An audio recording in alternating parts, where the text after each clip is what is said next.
नमस्कार। रूस, चीन और पाकिस्तान ने संयुक्त रूप से संयुक्त राष्ट्र सुरक्षा परिषद में एक प्रस्ताव प्रस्तुत किया है, जिसमें ईरान और इजराइल के बीच तत्काल व बिना शर्त युद्ध विराम की मांग की गई है। चीनी विदेश मंत्रालय ने अमेरिका के हमलों की निंदा करते हुए इसे संयुक्त राष्ट्र चार्टर का उल्लंघन बताया और अंतर्राष्ट्रीय समुदाय से इस प्रस्ताव का समर्थन करने का आग्रह किया। तो ये सब इसलिए हो रहा है क्योंकि पिछले कुछ दिनों में अमेरिका ने ईरानी परमाणु स्थलों पर एयर स्ट्राइक की, फोर्डो, नटंज और इस्फहान को निशाना बनाया। इसके प्रत्युत्तर में ईरान ने इजराइल पर मिसाइल हमला किया और इसके बाद स्ट्रेट ऑफ हॉर्मुज को बंद करने की धमकी दी। इन घटनाओं ने क्षेत्रीय तनाव को बेकाबू कर दिया है और इससे वैश्विक शांति खतरे में पड़ गई है। तो आखिर इस प्रस्ताव का मकसद क्या था? प्रस्ताव में तुरंत और निरंतर युद्ध विराम की मांग की गई है, नियमों आधारित संवाद की शुरुआत और मानवता आधारित परेशानियों को हल करने पर बल, ये सब इस प्रस्ताव में शामिल है। चीन ने कहा कि यह प्रस्ताव अंतर्राष्ट्रीय कानून का सम्मान करता है और क्षेत्रीय अशांति को दबा सकता है। तो इसमें रूस और चीन की रणनीतिक भूमिका क्या रही, आइए उसके बारे में जानते हैं। चीन ने कहा कि अमेरिका का हमला उसकी विश्वसनीयता को नुकसान पहुंचा सकता है और उसे संयम बरतने की जरूरत है।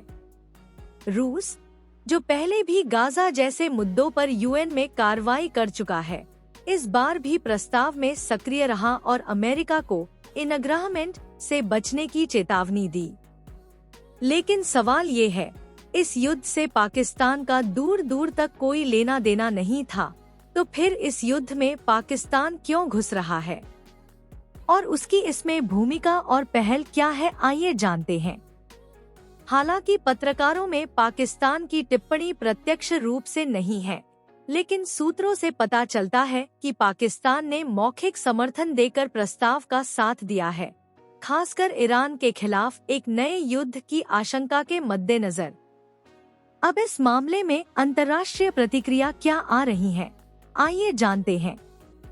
यूएन महासचिव Guterres, EU, France, UK, Australia ने सभी पक्षों से शांतिपूर्ण उपायों की अपील की।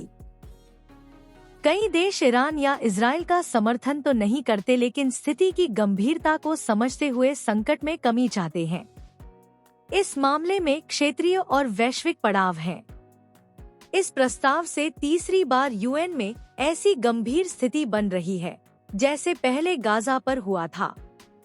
यह इस बात का संकेत है कि रूस, चीन, पाकिस्तान TPLA एक नई वैश्विक पावर ट्रायड बनकर उभर रहा है। तो अब सवाल उठता है कि भविष्य की संभावनाएं और रणनीतिक मायने क्या होंगी। प्रस्ताव पारित हुआ तो इजराइल और ईरान दोनों पर शांति की कूटनीतिक दिशा में दबाव बढ़ सकता है। अगर विफल रहा तो यह खुला संकेत होगा कि रूसी चीन नजरिया अमेरिकी प्रभाव को चुनौती दे रहा है। यह प्रस्ताव एशिया, मध्य पूर्व और वैश्विक तेल मार्गों में संक्रमण और जोखिम को भी प्रभावित करेगा। तो प्रस्ताव का महत्व यहाँ से समझें। इस प्रस्ताव ने दिखाया कि कैसे बड़ा भू राजनीतिक गेम शिफ्ट हो रहा है। अधिकांश शक्तिजन घोषित तौर पर शांतिपूर्ण समाधान चाहते हैं, लेकिन वास्तविकता में यह भारत, चीन, पश्चिम एशिया, तेल रूट्स और वैश्विक संतुलन सभी पर असर बनाएगा। तो क्या आपको लगता है कि ये युद्ध यहीं पर समाप्त हो जाएगा? कमेंट में हमें जरूर बताएं। धन्यवाद।